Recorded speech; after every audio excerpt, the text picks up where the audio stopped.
Eh bien ça, cette absence de théorisation de la PME, ça produit ce que j'appelle un effet Gulliver. Un effet Gulliver. C'est-à-dire un biais de représentation du monde à partir des géants. On se représente le monde, nos élites, dont je veux croire que ce sont des hommes et des femmes de bonne volonté, mais se représente le monde à partir des grands groupes. Je vais prendre des exemples d'effets Gulliver faciles à comprendre. Le compte de pénibilité, vous en avez entendu parler?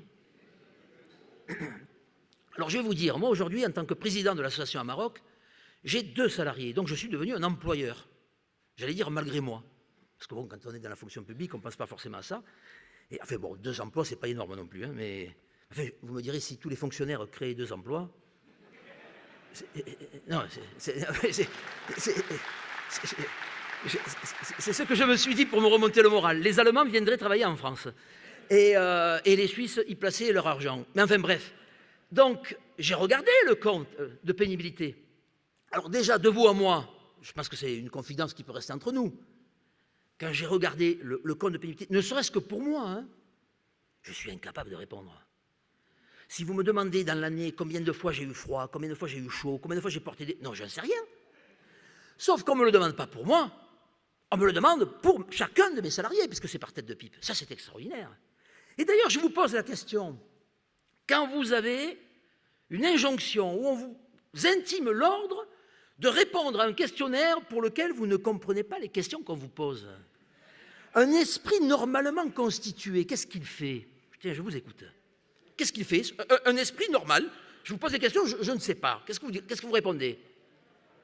Et vous dites que vous ne savez pas. Et vous ne répondez pas. Sauf que 15 jours après, vous allez avoir la visite de Gérard. Gérard Filoche, inspecteur du travail. Vous le connaissez, Gérard Filoche? Ah oui, il a failli aller aux primaires du Parti socialiste. Mais il a renoncé. C'est dommage parce que j'avais trouvé son slogan. Avec Gérard, la France, c'est Filoche. Non, mais il ne m'a pas donné ce plaisir. Alors Gérard, il vient vous voir et il vous dit au nom de la République, parce que c'est toujours au nom de la République et du peuple français, vous devez répondre aux questions. Je vous laisse 15 jours. Et sinon, je vous mettrai à l'amende. Très bien. Et là, maintenant, qu'est-ce que vous faites? Eh bien, vous répondez n'importe quoi. Eh bien, je vous invite à lire un petit livre qui a été écrit par Roland Gori, qui est professeur de sociologie du travail, qui est maintenant professeur émérite en retraite. Il a écrit un livre extraordinaire. En 3 heures, vous l'avez lu. Son titre, c'est « La fabrique des imposteurs ». La fabrique des imposteurs. Et qu'est-ce qu'il nous dit, Roland Gori? Il dit « L'imposteur, c'est celui qui s'adapte à un monde inadapté ». J'ai compris que nous étions devenus des imposteurs, tous. C'est-à-dire que dans un monde où il y a de plus en plus de règles, de règlements, de procédures, de standards, de normes, eh bien, on pousse chacun d'entre nous, parce qu'on n'est pas tous faits pour répondre à toutes ces normes-là, à faire n'importe quoi et à devenir des imposteurs. Et voyez-vous, et c'est là où je veux en venir, lorsqu'il y a eu le vote du compte de pénibilité, c'était quoi, il y a 6 mois, 9 mois? Je crois que c'était Manuel Valls qui était Premier ministre. Bon. Imaginez Carlos Ghosn, numéro 1 de Renault, qui apprend qu'il y a le compte de pénibilité. Qu'est-ce qu'il fait? Ben, je vais vous dire ce qu'il fait. Il convoque son DRH du groupe. Et il dit, voilà, nous avons 120 000 collaborateurs dans le groupe Renault. Combien de temps me faut-il par tête de pipe pour faire un compte de pénibilité? Ils font un calcul. Et il dit au DRH du groupe, embauchez-moi 20 personnes. Et c'est terminé. Et d'ailleurs, à ce jeu-là, les grands groupes seront toujours les bons élèves de la République. J'imagine même Carlos Ghosn appeler Matignon pour le dire. Allô, Manuel, c'est Carlos. Et... Pourquoi vous riez? Non, c'est comme ça que ça se passe. Enfin, vous me direz, maintenant dans l'automobile, ils s'appellent tous Carlos. Donc, il faut peut-être préciser. Mais à ce jeu-là, les grands groupes seront toujours les bons élèves. D'accord, ça va peser 20 salariés de plus au DRH, ça pèsera sur le compte d'exploitation. Mais maintenant, vous avez un patron de TPE qui a 5, 6, 7 salariés, qui est à peu près la moyenne en France. Qu'est-ce qu'il fait? Eh bien, je vais vous dire ce qu'il fait. Il convoque son DRH. Vous voyez? Bon, voilà. Alors là, vous êtes des chefs d'entreprise, vous avez compris que je rigolais. Mais vous savez, à la fac, quand je dis ça à mes étudiants, ils continuent à écrire. Hein. Je leur dis, non mais attendez, ça ne se passe pas comme ça dans une PME. Il n'y a pas de DRH. C'est le dirigeant lui-même qui va aller remplir ses comptes de pénibilité, vous comprenez? Et donc voilà, je dirais d'ailleurs, c'est le drame de notre pays. C'est qu'on conçoit des lois qui sont finalement sur des modèles. Tous les spécialistes du droit du travail vous diront, le code du travail, il est régi sur le modèle des grands groupes. Sauf qu'au nom de l'égalité, la loi s'impose à tous. Or, tous n'ont pas les mêmes moyens pour y répondre. C'est terrible d'ailleurs. Et d'ailleurs, j'aime bien faire passer un message, ne confondez pas l'égalité et la justice. Ce n'est pas la même chose. Les Français confondent l'égalité et la justice. Permettez-moi de vous dire que ce n'est pas la même chose. L'égalité, c'est un moyen. C'est un moyen, l'égalité. La justice, c'est une valeur. Et permettez-moi de vous dire qu'entre l'égalité et la justice, je choisirai toujours la justice. Hein. Toujours. Et d'ailleurs, pour bien comprendre la différence, pas besoin d'aller très loin. Prenez la Bible. Et dans la Bible, il y a un passage. Vous savez, c'est le jugement de Salomon. Vous connaissez tous le jugement de Salomon. Ces deux femmes qui pleurent le même enfant. Eh bien, à un moment donné, ne sachant pas celle qui est la vraie mère de celle qui ment, le roi Salomon va prendre une décision de justice et il dit « Coupez-moi cet enfant en deux ». Entendez par là, en deux parts égales. Et à ce moment-là, il y a une femme qui se jette sur l'enfant et qui dit au roi Salomon « Laissez-lui la vie sauve » et que l'autre femme parte avec. Et par ce stratagème, Salomon a compris celle qui disait vrai de celle qui mentait. Eh bien, au nom de la justice, il va prendre une décision parfaitement inégalitaire, puisqu'il y en a une qui partira avec tout, l'autre partira avec rien. Cette décision est inégalitaire. Mais qui ici pourrait me dire qu'elle n'est pas juste? Ça veut dire quoi? Que je suis en train de vous dire qu'il y a des inégalités justes et qu'il est nécessaire pour notre pays, si on veut avancer, d'accepter de faire la pédagogie des inégalités justes. Un homme ou une femme qui prend des risques gagnera peut-être de même plus d'argent que celui qui n'en prend pas. C'est inégal. Permettez-moi de vous dire, mais c'est juste. Un homme ou une femme qui innove gagnera de même peut-être plus d'argent que celui qui n'innove pas. C'est inégal. Mais permettez-moi de vous dire que c'est juste.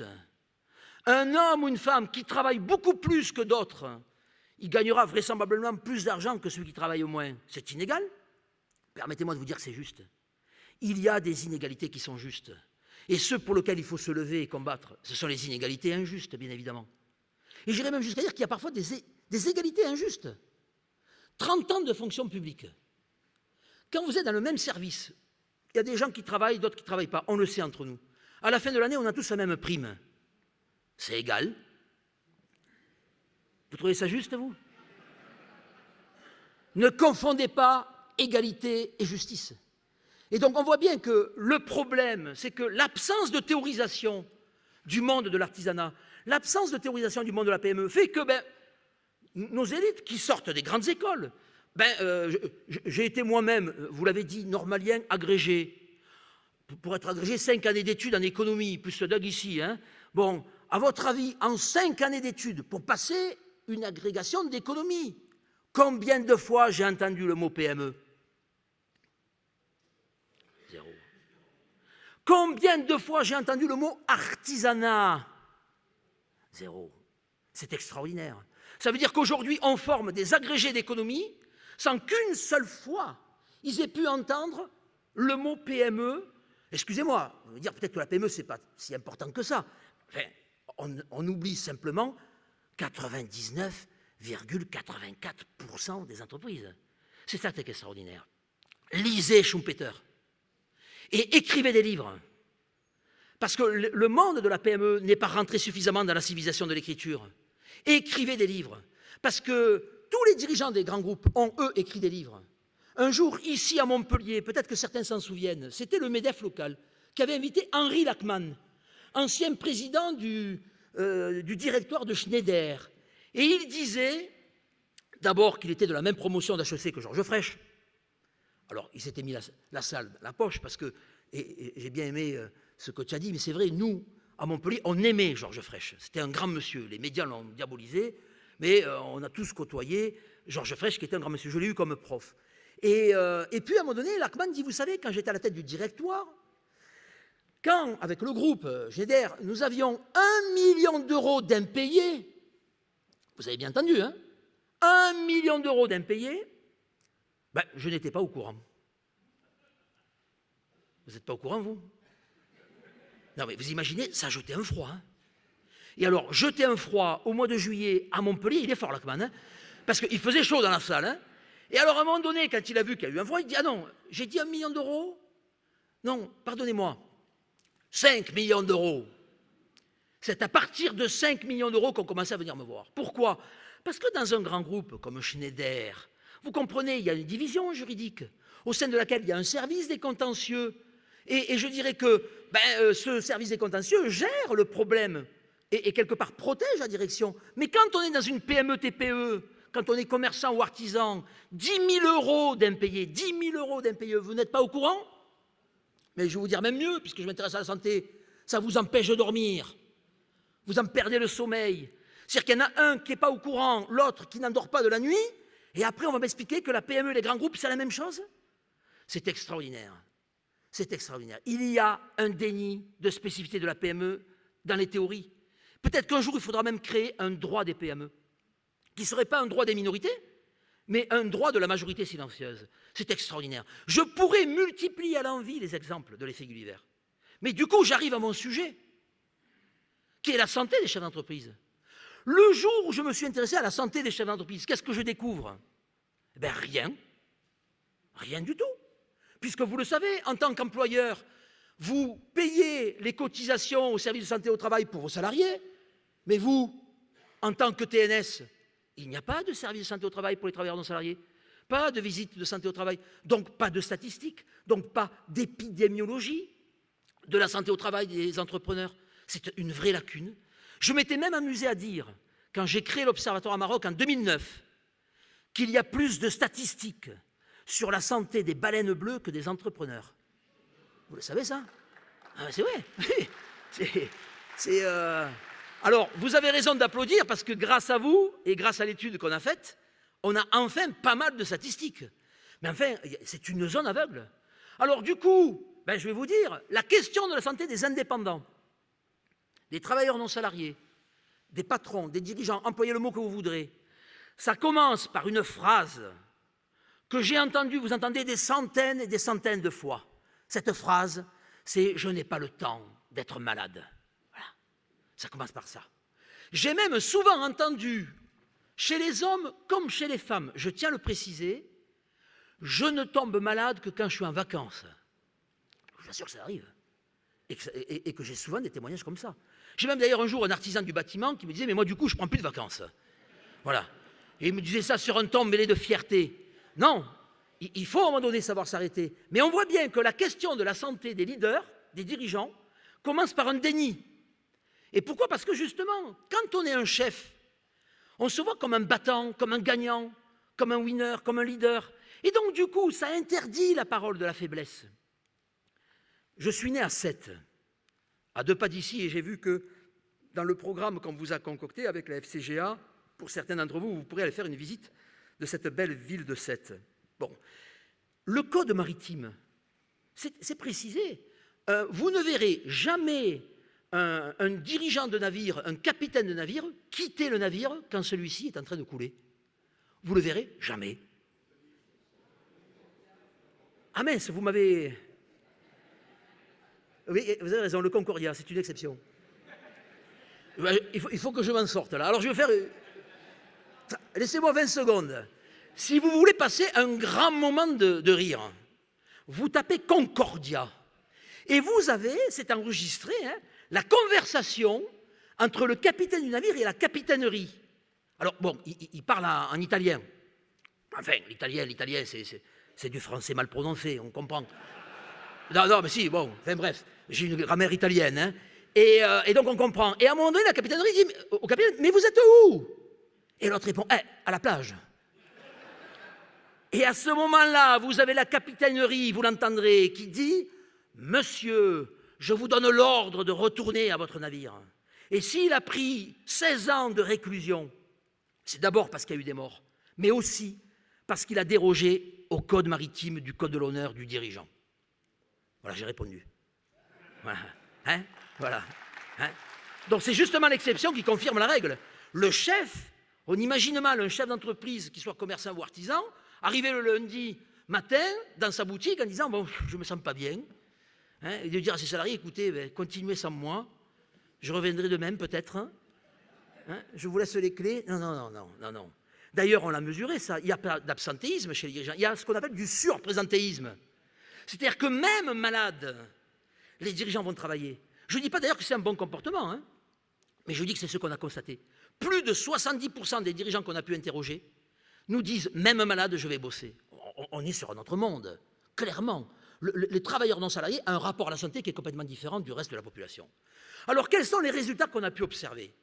Premier facteur auquel vous êtes exposé en permanence, c'est le stress. Alors ça, le stress, aujourd'hui, on en parle beaucoup, tant mieux, il ne faut pas devenir non plus trop anxiogène, mais tant mieux, c'est un mal. Et d'ailleurs, il faut tordre le cou à une vieille théorie, et je pense que Philippe Rodet le fera comme moi ce soir. Il y a eu pendant très longtemps une théorie qui disait qu'il y a le bon stress et le mauvais stress. Le eustress, le stress euphorique, et le distress, qui est le stress dysfonctionnel. Et si vous lisez d'ailleurs le livre de Philippe Rodet, il le montre très bien, hein, cette théorie, il la barre dans son ouvrage. Et il dit non, c'est pas vrai. Il n'y a pas de bon stress. Il y a du bon cholestérol et du mauvais cholestérol, ça oui. Et là, en voyant certains, je me dis que c'est une bonne nouvelle.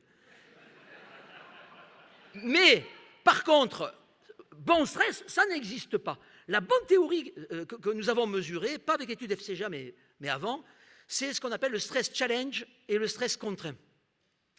Et les deux stress sont pathogènes, mais le stress challenge est beaucoup moins nocif parce qu'il génère quelque chose que le stress contraint ne génère pas, c'est la satisfaction au travail.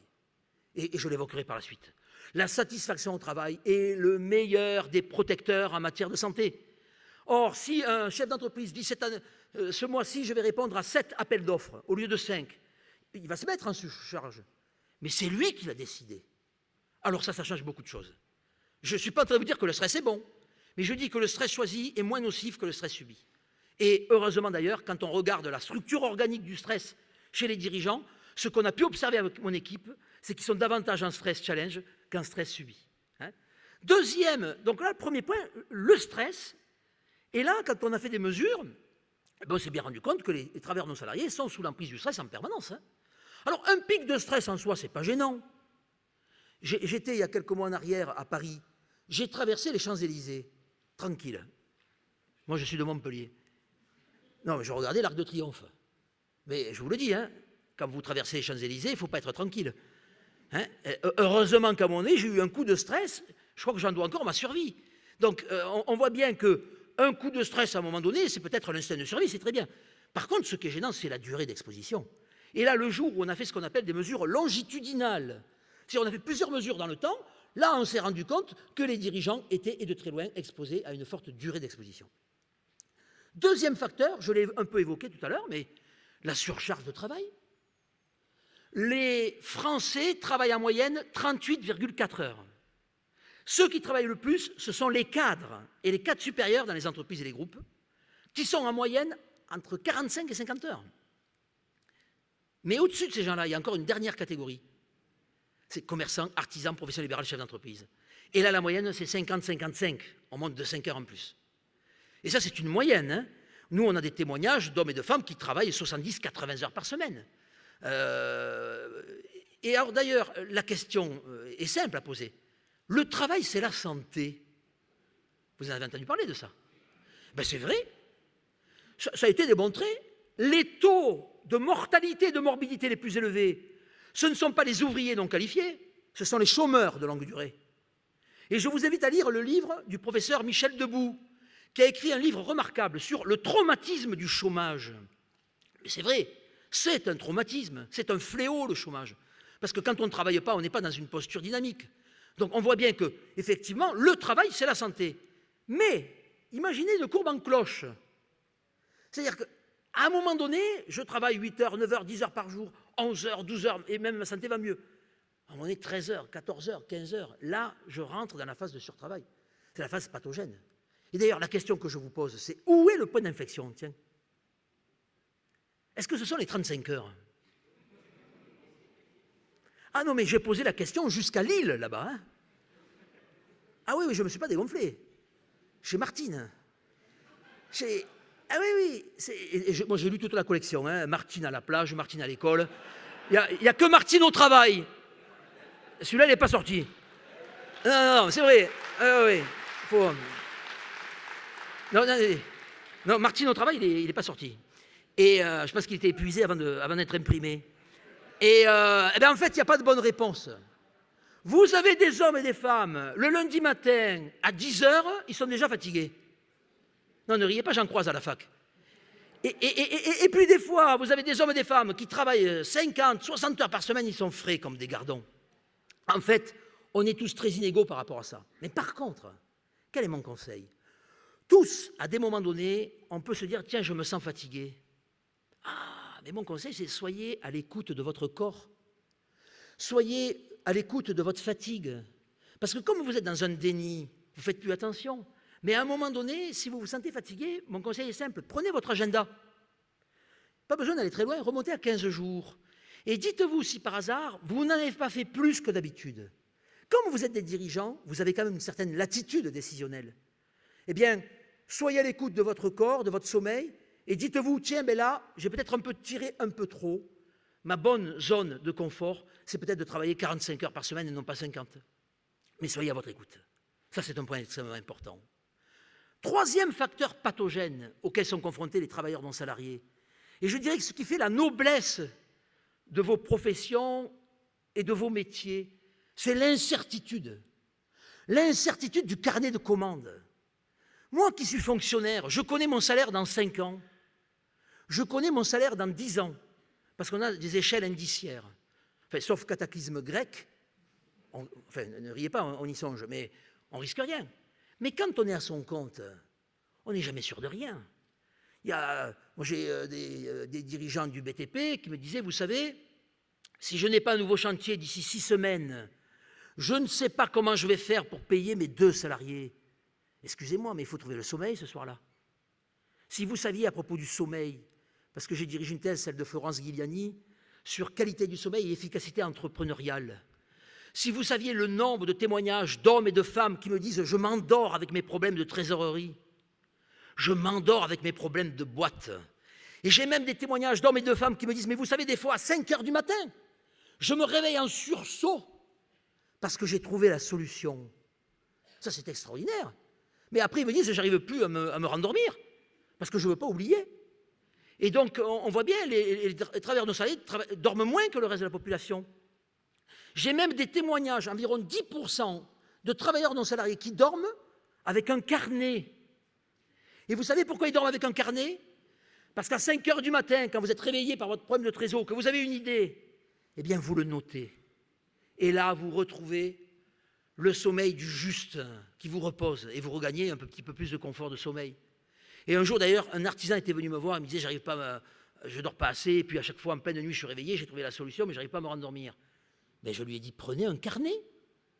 Prenez un carnet. Et je le vois 15 jours après, je dis, alors? Il me dit, ah ben, super, effectivement, dès le premier soir, j'ai pris un carnet, et puis le lendemain, en pleine nuit, comme chaque fois, ça veut dire que j'ai quand même le cerveau qui continue à tourner, hein. Il y a une forme d'aliénation quand même, hein. Mais j'ai trouvé la solution, j'ai écrit, et je me suis rendormi. J'ai regagné 2 heures de sommeil en plus. C'est un conseil que je vous donne.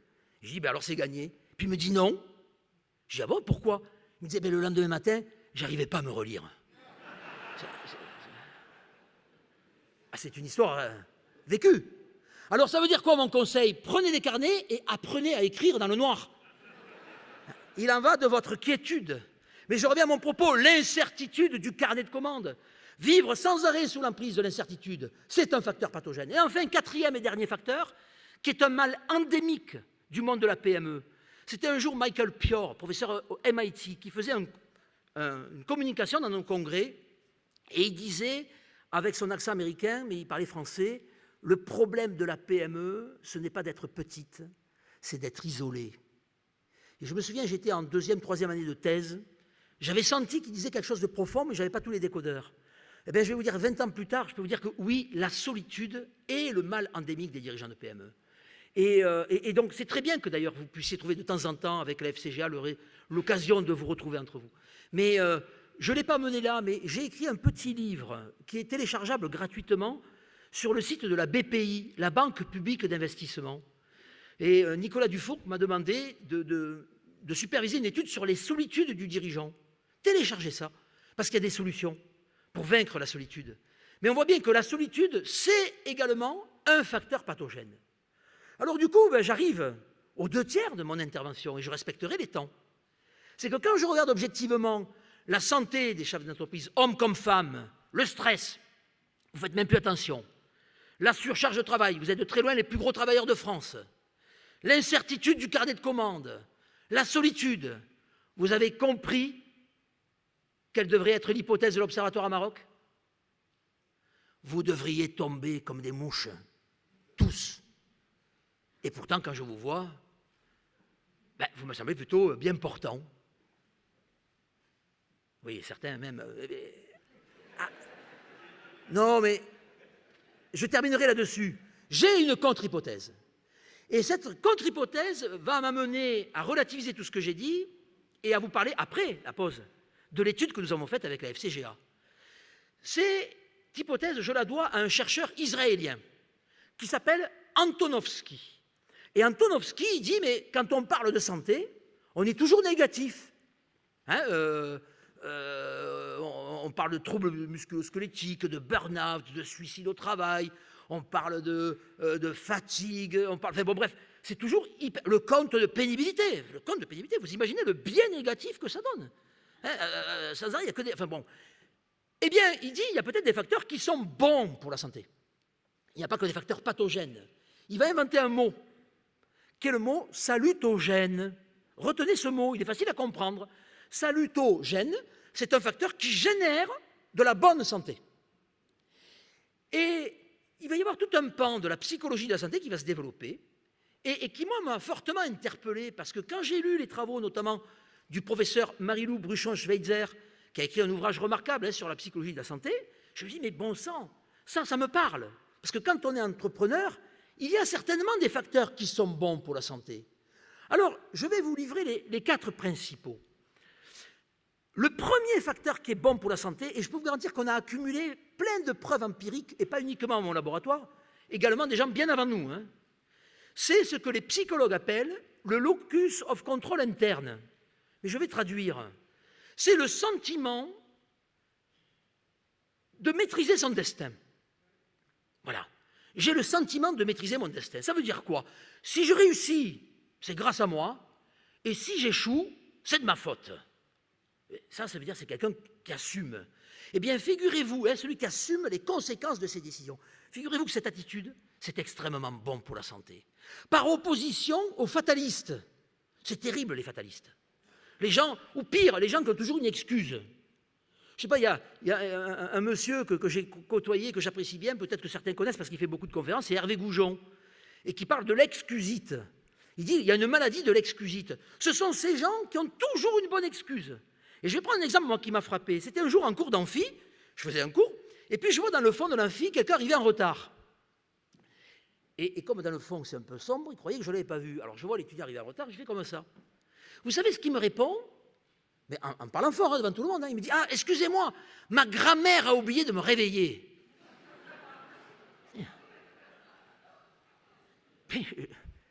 Non mais attendez, j'enseigne pas à la maternelle, moi. J'enseigne à l'université. Ma grand-mère a oublié de me réveiller. Eh bien, je vais vous dire, on n'en fera pas un entrepreneur.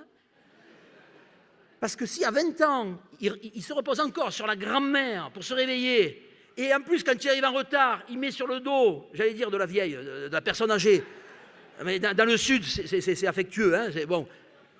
Vous vous rendez compte? C'est extraordinaire. Eh bien, ce qu'il ne sait pas, lui, ce jeune étudiant, c'est qu'il va débarrasser le plancher plus vite. Parce que c'est pas bon, c'est pas une bonne attitude. Il faut assumer. Et d'ailleurs, je peste très souvent contre les politiques qui parfois victimisent certaines personnes. Si vous victimisez les gens, vous ne les aidez pas. Si vous voulez aider les gens, il faut leur dire « lève-toi et marche ». Lève-toi et marche. Mais si vous commencez à lui dire « oh mon pauvre, mon petit, tu as ceci, tu as cela, mais tu as des circonstances atténuantes », vous n'aidez pas les gens. En psychologie de la santé, on le sait ça. Le sentiment de maîtriser son destin, c'est bon pour la santé. Deuxième facteur, ce que les anglo-saxons appellent le hardiness, c'est-à-dire l'endurance. Alors ça veut dire quoi ça, l'endurance? Je tombe, eh bien je me lève. Je retombe, je me relève encore. Je tombe 7 fois, je me relève 8 fois. C'est le titre d'un livre de Philippe Labro. Eh bien figurez-vous, ça, si ça c'est votre attitude, ben c'est bon pour la santé. Voilà. Alors avant je disais, être catalan c'est bon pour la santé, mais je vais éviter de parler de ce sujet, ayant moi-même quelques origines basques et catalanes, mais je vous l'avoue, vivant assez mal ce qui se passe en Catalogne, moi, bon, enfin, bref, on ne va pas rentrer dans les débats, mais quand même, on en parlait tout à l'heure avec la personne qui est en train de me filmer, mais vous imaginez la Catalogne indépendante? Enfin, bon, et que va faire le Barça? Vous imaginez le championnat? Barcelone contre Tarragone, ou alors une affiche, vous voyez, Barcelone, la Juncker. Enfin bref, non, je ne laisserai jamais les Catalans détruire le Barça. Voilà, bon, enfin bref, ça ne regarde que moi. Mais en tout cas, être endurant, c'est bon pour la santé. Ça, c'est le deuxième facteur. Et troisième facteur, je vois qu'il ne me reste plus que 10 minutes, hein, il faut respecter les temps, mais comme on avait décalé, ça va, on me l'accorde, très gentiment au premier rang. Je dirais, le troisième facteur, c'est l'optimisme. Les optimistes vivent mieux et plus longtemps que les pessimistes. C'est pas une bonne nouvelle, ça? Non? C'est toujours pareil, je vous assure, je pourrais en écrire une théorie de ça. Les pessimistes, ils sont toujours au fond de la salle. Parce que j'en vois un dans le fond qui est en train de se dire « Tiens, voilà encore une mauvaise nouvelle. » Je trouve ça extraordinaire. Hein, c'est des fois qu'il y a un feu qui se déclare. Mais bon. Et alors, ça il faut que je vous le dise aussi, avec mon observatoire, on a étudié les pessimistes. Ça aussi, il faut que je vous le dise. Et alors, j'ai identifié 2 types différents. Il y a ce que j'appelle le pessimiste anxieux. Ah, c'est terrible ça. Oui, comme vous dites, oh là là. Parce que les anxieux, à chaque fois qu'il y a une nouvelle, ils voient tout de travers. Hein, tout. Ah, c'est terrible, la moindre information, oh là là, fait bon, voilà. Mais, je ne sais pas si vous l'avez remarqué comme moi, en général, les anxieux, ce n'est pas des causeux. Ça va, toi? Oui. Ça va. Oui, ils sont dans leur coin, tranquilles. En fait, ils psychosomatisent. On appelle ça les atrabilaires. Ils se bouffent de l'intérieur, mais en silence. Non, il y a une deuxième espèce. Qu'est-ce que j'appelle le pessimiste anxiogène. Je ne sais pas si vous voyez la nuance. L'anxiogène, c'est un anxieux, mais qui vous irradie d'anxiété, vous voyez? On dirait même qu'il en est fier. Et je vais prendre un exemple que j'ai vécu dans ma chair. J'ai commencé, moi, ma carrière, je suis aujourd'hui à l'université de Montpellier, ancien Montpellier 1, que nous connaissons, tous ceux qui ont fait l'expertise comptable, etc. Mais j'ai commencé ma carrière à l'université Montpellier 3, qui est la faculté de lettres. Alors, je ne sais pas si vous voyez ce que c'est, moi, une faculté de lettres. C'est tous les 2 ans, c'est en grève. Moi, mes étudiants, c'était des trotskistes, des léninistes, des maoïstes, des staliniens. J'ai fait de l'entrepreneuriat en milieu hostile pendant 20 ans, vous entendez? Ah oui, bon, oui, ça c'était pas... Eh oui, parce que moi, j'étais quand même en entrepreneuriat. Et donc, je me souviens, un jour, j'allais surveiller un examen, et je vois un long couloir comme ça, et je vois une de mes collègues arriver, et lorsqu'elle arrive à ma hauteur, elle me dit « Tiens, qu'est-ce que tu fais là ?» Je dis « Eh bien, je vais surveiller un examen. » Du tac au tac, elle me dit « Ah, tu auras assez de papier d'examen ?» Alors là, comment vous dire les choses? Je suis un vieux prof, je vous l'ai dit, hein, les normaliens, on commence à 20 ans. Hein.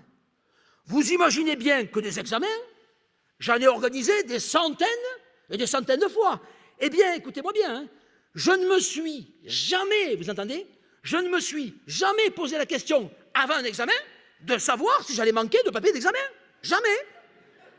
Mais quand elle me dit ça, je me dis, tiens, c'est pas con comme question. Sauf que 5 secondes après, d'un coup, je me suis dit, mais alors, est-ce que j'aurai assez de papier?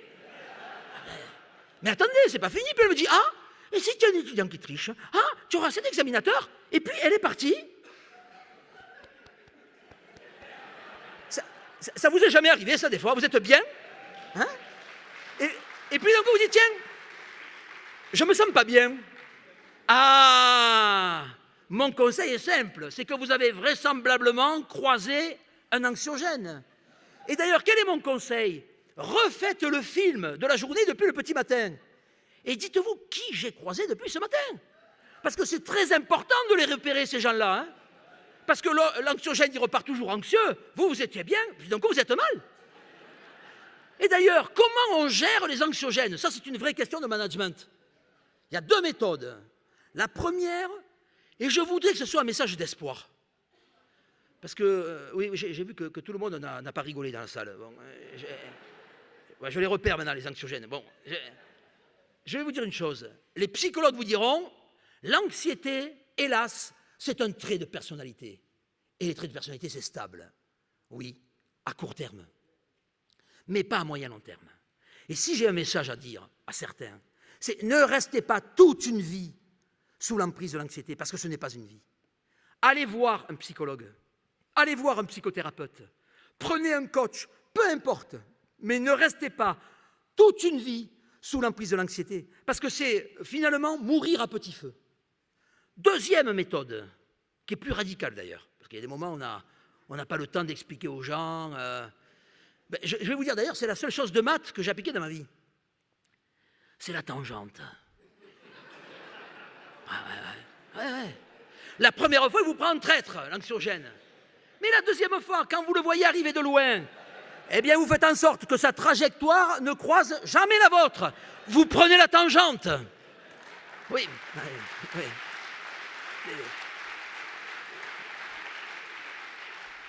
Et vous savez, je m'en souviendrai toute ma vie, c'était il y a peut-être un an et demi maintenant, je ne compte plus les jours, j'intervenais avec la Fédération française du bâtiment à Lorient.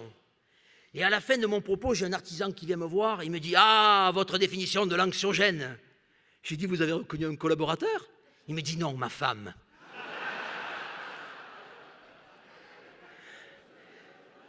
J'avais l'air malin avec ma tangente. Enfin bon, j'arrive à la fin de mon propos. Je dirais que le 4e facteur, ça on ne l'a pas suffisamment mesuré, mais on l'a mesuré maintenant grâce à votre étude, c'est la passion. La passion du Christ, c'est pas très gai, hein. Mais la passion, vous savez, j'aime bien cette allégorie, ces 3 hommes qui portent la pierre. Hein, le premier porte une pierre, elle est lourde. Le deuxième, il porte la même pierre, elle est moins lourde. Et quand on l'interroge, c'est Charles Péguy hein, qui nous a vendu cette allégorie, il dit « Je vais construire un mur ». Et en parlant du mur, il introduit la finalité. Et enfin, le 3e, qui porte la même pierre que les 2 premiers, on a l'impression qu'il ne porte rien. Et quand Charles Péguy l'interroge, il dit « Je vais construire une cathédrale ». Et là, c'est plus que la finalité, c'est la transcendance. Et je veux croire que les créateurs d'entreprises, on dit créateur, mais vous vous rendez compte, le mot créateur, c'est un mot religieux au départ. Le créateur. Et quelqu'un qui va créer un restaurant, un nouveau magazine, qui va se lancer dans le BTP ou dans le coaching, on dit c'est un créateur. Mais le mot est fort. Oui, mais du coup, ça porte. Et donc, la passion est un élément extrêmement protecteur. Alors, j'arrive à la fin de mon propos. Vous avez une balance. Vous avez d'un côté toutes les raisons de penser qu'effectivement, le chef d'entreprise, il cumule le stress, le surcharge, l'incertitude et la solitude. Oui, mais vous ne croyez pas que quand on est chef d'entreprise, il faut être maître de son destin? Si vous allez voir un banquier et que vous dites, vous savez, si je réussis, c'est que j'ai de la chance. Et puis si j'échoue, ce n'est pas de ma faute. Voilà. C'est celle de la grand-mère. Voilà. Il ne vous prêtera pas grand-chose. Deuxièmement, vous ne croyez pas qu'il faut être endurant quand on est à son compte? Je vais vous dire, moi, quand j'ai créé ma première micro-BNC pour pouvoir facturer, hein, une semaine après avoir créé ma micro-BNC, une semaine après, je n'avais rien fait, hein, j'ai reçu une lettre de l'URSSAF. Eh bien, c'est pour vous dire, comme quoi la fonction publique rend naïf, je croyais qu'ils allaient me féliciter.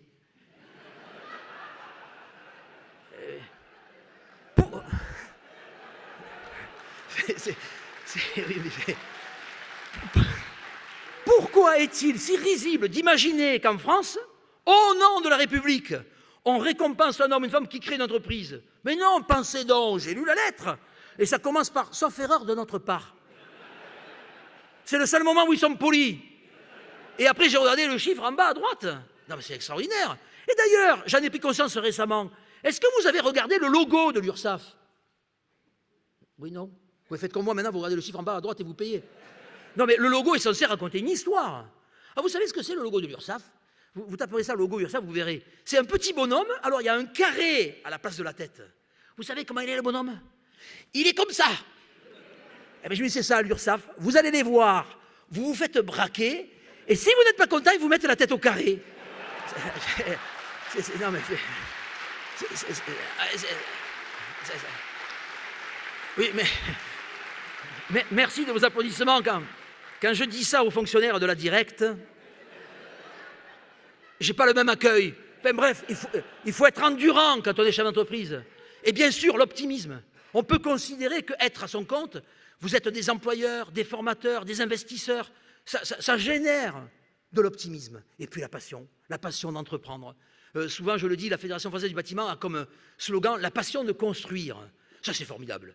Et qui conserve ce slogan parce que la passion est un facteur salutogène. Alors, j'arrive à la fin ultime.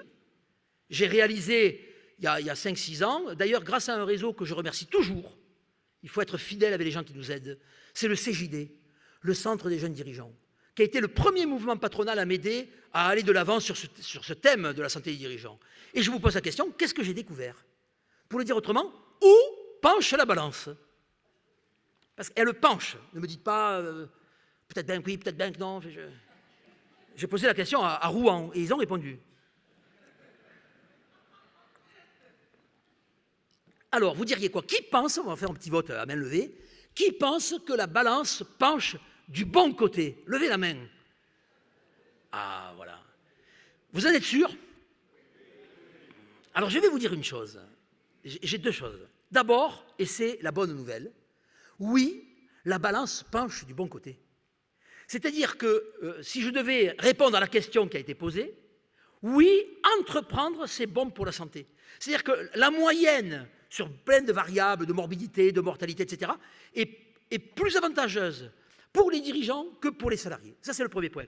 Mais il y a un deuxième élément qui est un bémol, c'est qu'on n'a pas mesuré que la moyenne, on a mesuré aussi l'écart type. Et on s'est rendu compte que les écarts types étaient plus forts. Ça veut dire quoi? Ça veut dire que les chefs d'entreprise, hommes comme femmes, ont des hauts très hauts. Mais attention, ils peuvent avoir des bas très bas. Et aujourd'hui, il n'y a pas ou peu de filet de sécurité pour les dirigeants travailleurs non salariés. Et on a pris une initiative d'ailleurs avec le RSI, qui est d'ailleurs très souvent dénigré, mais le RSI fait aussi des choses. Et les gens ne le savent pas, mais actuellement, dans les Hauts-de-France et en Normandie, il y a un numéro vert pour prévenir le risque de burn-out des travailleurs non salariés. Et ce que peu de gens savent, parce qu'on n'a pas vraiment communiqué là-dessus, c'est que derrière le numéro vert, ce n'est pas le RSI, c'est l'Observatoire à Maroc. J'ai réussi à convaincre feu le président Quevillon de mettre en place ça à titre expérimental. J'espère que ça se généralisera dans le pays. Alors, je terminerai avec l'accord de vos organisateurs. L'Observatoire à Maroc, que je représente, est une association à but non lucratif.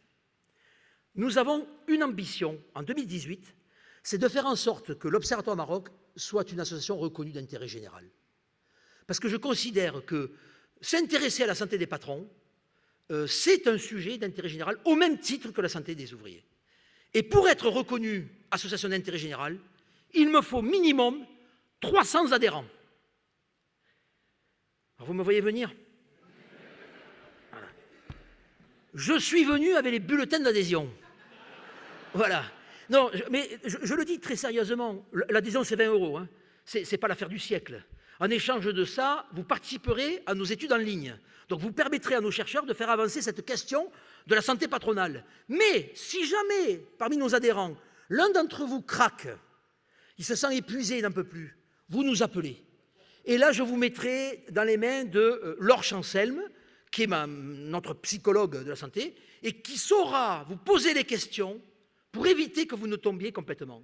C'est-à-dire qu'en fait, ce que nous faisons aujourd'hui, c'est de la prévention du risque d'épuisement professionnel chez les chefs d'entreprise. Si demain, en tant qu'universitaire, j'arrive à faire reconnaître cette question, où il n'y avait rien il y a 7-8 ans, en faire une association reconnue d'intérêt général, ben, je vous le dis, j'aurai l'impression d'avoir réussi ma carrière. Merci pour votre attention. Voilà. Merci. Merci. Merci. Merci. Voilà. Merci. Merci.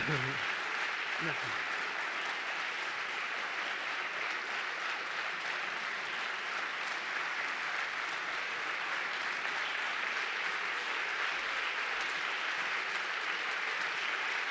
Exceptionnel. Merci.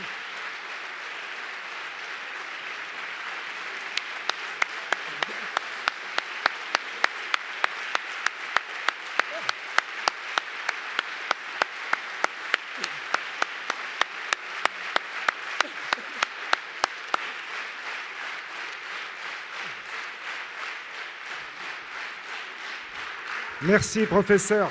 Vraiment merci. Vous nous avez fait du bien. Vous entendre est vraiment bon pour la santé. Et je pense qu'on aurait dû faire le questionnaire après vous avoir entendu et on aurait pulvérisé les scores. Bravo, merci. Reprenons le cours de nos journées et je vais avoir le plaisir de vous présenter l'ensemble de nos partenaires. Donc vous le savez, tous les ans, des entreprises nous accompagnent et toutes ces entreprises nous aident à faire ce que sont nos journées nationales. Donc je vais appeler et vous présenter l'ensemble de nos partenaires. Donc la présentation se fera par ordre alphabétique puisque c'est ce qu'il y a de plus facile à faire. Voilà. Donc,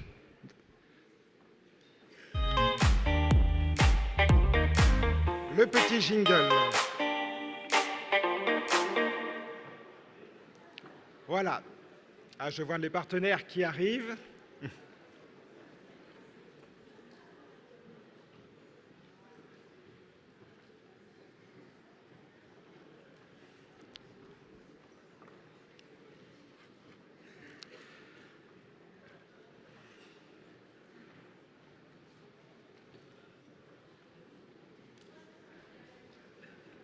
Donc l'ensemble de ces partenaires, vous les retrouverez également lors de nos visites des salons pour prendre le café. Et n'hésitez pas à aller les rencontrer. N'hésitez pas également à participer aux grands jeux pour gagner des beaux lots. Donc j'ai le plaisir d'accueillir en partenaire la société AGFOS PME, représentée par Valérie Verlouve.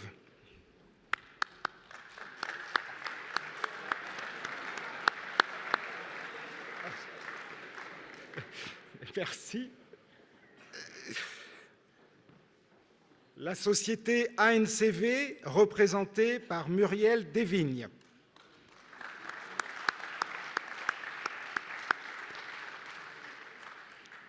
La BPCE, représentée par Christophe Rouja.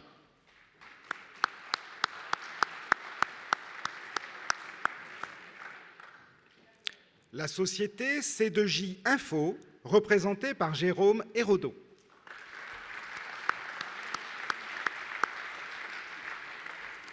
La société Cégide, représentée par Patrick Morieras.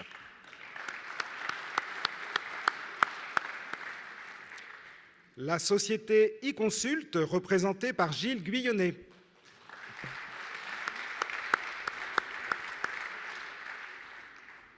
La société Gann Assurance, représentée par Rambert de Tapie.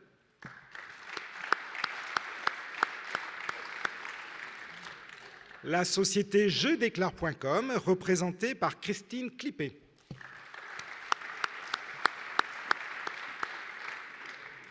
La société LexisNexis, représentée par Marc Mrozowski.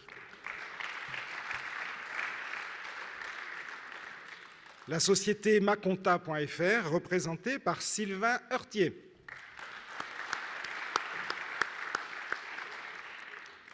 La société Mutex, représentée par Marie Caroum-Vidal.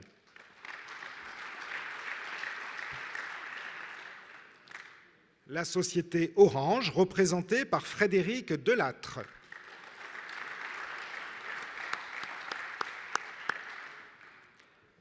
L'Ordre des experts comptables est également partenaire de notre manifestation.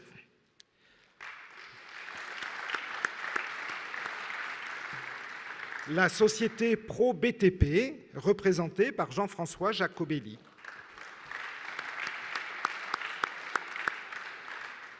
La RAM, représentée par Bruno Lionel Marie. La société Sage, représentée par Isabelle Michaud. Ah. C'était pour la parité qu'on m'avait mis des noms de femmes. La société Sophiasure, représentée par Jean-Claude Ameline. Le groupe UP, qui sont les anciens chèques déjeuner, représenté par Amel Aoulaga.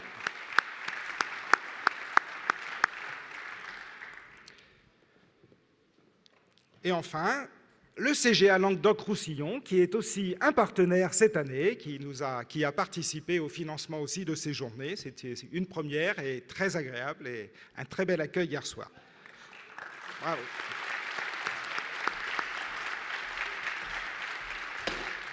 Chers partenaires, merci vraiment du fond du cœur à vous tous. Vous permettez de réaliser de belles journées depuis, pour certains, de nombreuses années. Et alors sachez que l'an prochain, nous allons fêter nos 40 ans, donc nous comptons également sur vous. Merci.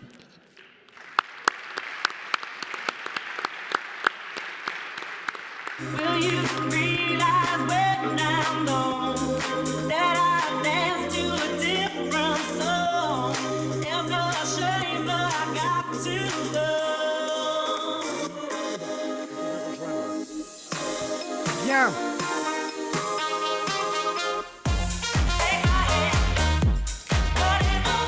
Nous allons maintenant prendre un temps de pause.